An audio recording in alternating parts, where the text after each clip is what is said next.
Синхрон хичээл 2. За моногибрид ба дигибрид эрэлхийлжүүлэхийн бодлогыг бодох гэсэн сэдвтэй 2020-оос 2025 оны элсдийн ерөнхий шалгалтын хувилбарын бодлогыг та бүхэнд тайлбарлан хүргэж байна. За тэгэхээр зэрэг энэ 12-ын 5 энэ Г гэсэн суралцахуун зорилт төр моногибрид хэвтэлдүүлэхийн бодлогыг боддог, дигибрид хэвтэлдүүлэхийн бодлогыг боддог ийм чадваруудыг шаардж байгаа. За тийм учраас хэрхэн яаж бодох тайлбарыг нь орууллаа. За 2020 оны хувилбар дээр бол ийм 41 дээр бол ийм бодлого байна. За тэгэхээр зэрэг улаан цэцэгтэй сарнайг бол цагаан цэцэгтэй сарнайд эрэлхийлжүүлэхэд бол 1-3 дугаарт харгалзах сарнай цэцгийн генотипийг зөв илэрхийлсэн мөрийг олоорой гэж байна. За ингээд бодол тусаар бол доминант болон рецессив генүүдээ олно. За тэгэхээр том А бол доминант ген юм байна. Жижиг А нь рецессив юм байна.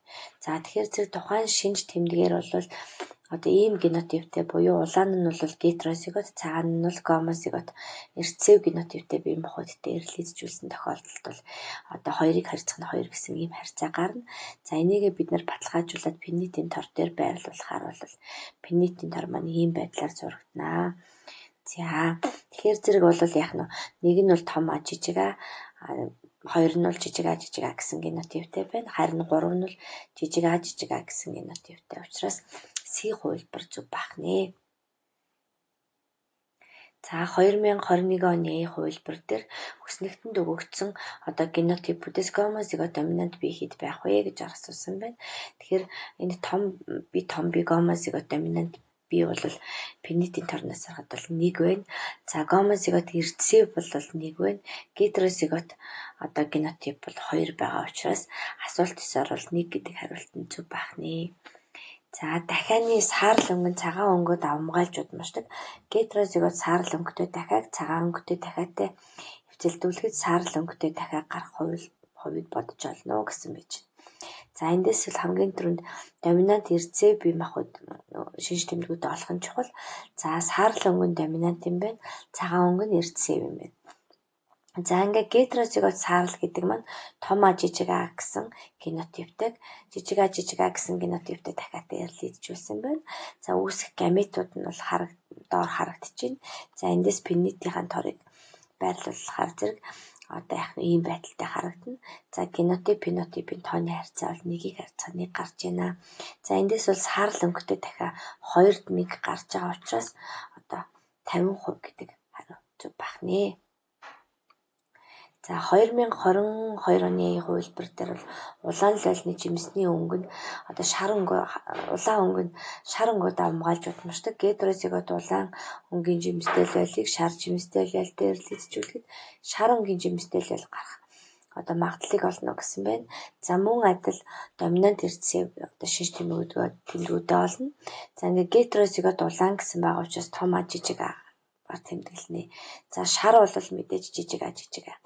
Эндээс бол гаметуудаа гаргаад пинитийн тор дээр байрлуулахаар бол ингэж гарч ирж байна. За эдгээрээс бол генотипийг олохлоор зэрэг том А гэсэн генотиптэй 2 буюу харьцуулахаар 1, за жижиг А гэсэн генотиптэй 2 буюу 1 ингэ гарсан байна. За эндээс фенотипийг олох юм бол 1 нь улаан, 1 шар гарчээ. За ингээд шар жимстэй өнгөтэй лолын гарах магадлалыг олно гэсэн байгаа учраас энэ 50% магадлалтай гэж тооцоологдож болох нэ. За 2022 оны хувилбар дээр бол амьтны бараан өнгөн цайвар өнгөд авмгаалж удмашдаг. Туулайн аж ахуйд үед бараан өнгөтэй туулайнуудыг хэвтэлдүүлэхэд 321 цайвар өнгийн бүжин төрсөн байна. Тэгвэл бараан өнгөтэй хэдэн бүжин төрсөн бэ гэсэн юм асуултууд байна. За багш нь бодлогыг нь гүйлгээд явууллаа. Та нар бас зогсоогоод бодлогынхаа бодолттой танилцаарай. Мөн бусад B, C, D хувилбаруудыг бас ажиллаарай.